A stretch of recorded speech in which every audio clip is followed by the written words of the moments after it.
Modern rail coach Lalganj के समस्त union पदाधिकारी पीसीएमई विवेक खरे से मिले। रायबरेली के लालगंज मॉडर्न रेल कोच में अभी हाल ही में डिप्टी अमित सिंह द्वारा अपने ही कर्मचारी को जमकर मारा पीटा था। समस्त यूनियन के पदाधिकारी व सैकड़ों आक्रोशित रेलवे कर्मचारी पीसीएमई श्री विवेक खरे से मिले। डिप्टी अमित सिंह के द्वारा की गई मारपीट के संबंध में ज्ञापन दिया और सस्पेंड करने की मांग की। पीसीएमई ने जांच कराकर कार्यवाही करने का आश्वासन दिया। आइए रुख करते हैं रायबरेली की ओर, देखते हैं ब्यूरो चीफ शशिधर त्रिपाठी की रिपोर्ट। एक तो शायद कुछ लोग ने एफआईआर कर दिया है, तो हमारे हाथ में है। जो एफआईआर का होगा तो जहाँ तक डिपार्टमेंट की बात है, हम लोग इंक्वायरी करेंगे और जो सही होगा वो करेंगे, जो सही काम होगा हम लोग इंक्वायरी करेंगे। इंक्वायरी मामले को कल मैं था नहीं, करना छुट्टी पे जाएगी। आज मैं इंक्वायरी मामले करूँगा, इंक्वायरी होगी, जो सही काम होगा सर। एसएनटी और आईटी में टेक्नीशियन से लेकर के सुपरवाइजर इवन जो ग्रुप बी अफसर, इसके पहले पिछले जब से अमित सिंह ज्वाइन किए सभी की कंप्लेन आई है और ये एक बार नहीं बहुत ही रफ यूज करते हैं। मतलब बातचीत का जो उनका तरीका है, गाली गलौज करना और प्राइवेट कॉन्ट्रैक्टर के सामने स्टाफ को, सुपरवाइजर को इंसल्ट करना। Deputy CME IT Saturday Raju Prasad sir को भी हम लोग गए थे और उनको भी बताया कि सर ये इस तरह ऐसा ऐसा करते हैं। तो उन्होंने कहा कि मैं 2-3 दिन का समय लेता हूं, काउंसलिंग करता हूं और तब तक ये कल मंडे को घटना घट गई।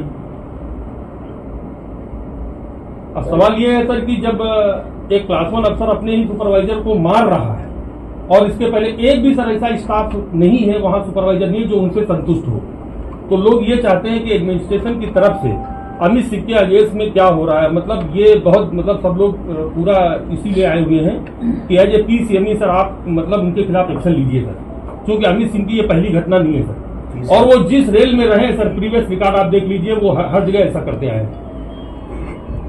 सर देखिए, जो भी अब तक का कार्यकाल रहा है एमसीएफ जहाँ पे इन्होंने काम किया, आप उसको भी जरा सा उसको ट्रैक रिकॉर्ड इनका चेक करवाइए कि आखिर उस जगह से इनको क्यों हटाया गया। और दूसरी बात ये, अगर मान लिया जिससे वहाँ पे सीसीटीवी कल एक बात आई थी इंस्पेक्टर के सामने कि कोई ऐसा वो नहीं है कि एविडेंस इलेक्ट्रॉनिक जिससे साबित हो कि किसने लड़ाई की। लेकिन मेरा ये मानना है कि अगर केवल ये ट्रैक वो केवल रिकॉर्ड ले लिया जाए गेट से कि ये एडमिन से मिली, एडमिन पिछले 15 दिनों में कितनी बार है, तो जो 18 अप्रैल को जो एक मेमोरेंडम दिया गया था इनके खिलाफ, ये पूरी तरीके से उसका रिफ्लेक्शन है। ऑटोमेटिक सारी चीजें क्लियर हो रही है। अगर उसको सिरा जोड़ा जाएगा तो चीजें बिल्कुल क्लियर है कि किस लिए गए थे वहां पे और क्यों हुआ। अगर पिछले 8-10 दिन का रिकॉर्ड चेक कर लिया जाए गेट नंबर 2 का सीसीटीवी की, क्या ये एडमिन से मिले एडमिन गए इससे पहले भी, तो बिल्कुल शीशे की तरह सब साफ है। बहुत ज्यादा चीजें उसमें नहीं है। मतलब आपसे बस यही एक अभिभावक के नाते आपसे बस इतनी गुजारिश है कि हम लोगों में एक सकारात्मक संदेश जाए कि हाँ कार्रवाई हुई, वरना इसका जो आगे का जो परिणाम वो बहुत ही मतलब वो होगा कि किसी प्रकार का भी उनको अराजकता हो जाए कि जिसका जो मन चाहे वो करेगा। और किसी सब समाज के लिए ऐसी घटना नहीं हो। ये चीजें मैं बता दूं कि मैंने तो कभी सोचा नहीं कि ऐसा कुछ हो सकता है। मैं तो 8 साल 4 साल रहा, 5 साल चालबाग वर्कशॉप में और आलमबाग में 3 साल रहा। वो तो सबसे कठिन वर्कशॉप है अगर आप लेबर की बात करें। लखनऊ है सबसे, वहाँ आज तक ऐसी घटना हुई नहीं मेरे रहते हुए, आज तक नहीं हुई ना चालबाग में आलमबाग में। तो मैं सोच ही नहीं सकता कि कोई किसी पे हाथ उठाए।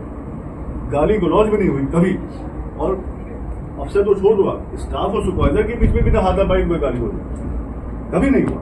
और मैं तो इस इंसिडेंट से बहुत सरप्राइज और बहुत दुखी भी हूँ कि ऐसा कैसे होगा। जितना रोज आप में उतना मेरे भी है, और इस मामले के जो सेंसिटिविटी को मैं समझ रहा हूँ। मैं इस मामले की सेंसिटिविटी, मैं तो खुद 8 साल कारखाने में रह के आया हूँ। मैं तो ना इसको फेवर करता हूँ इस टाइप के एटीट्यूड को, चाहे गलती किसी की हो।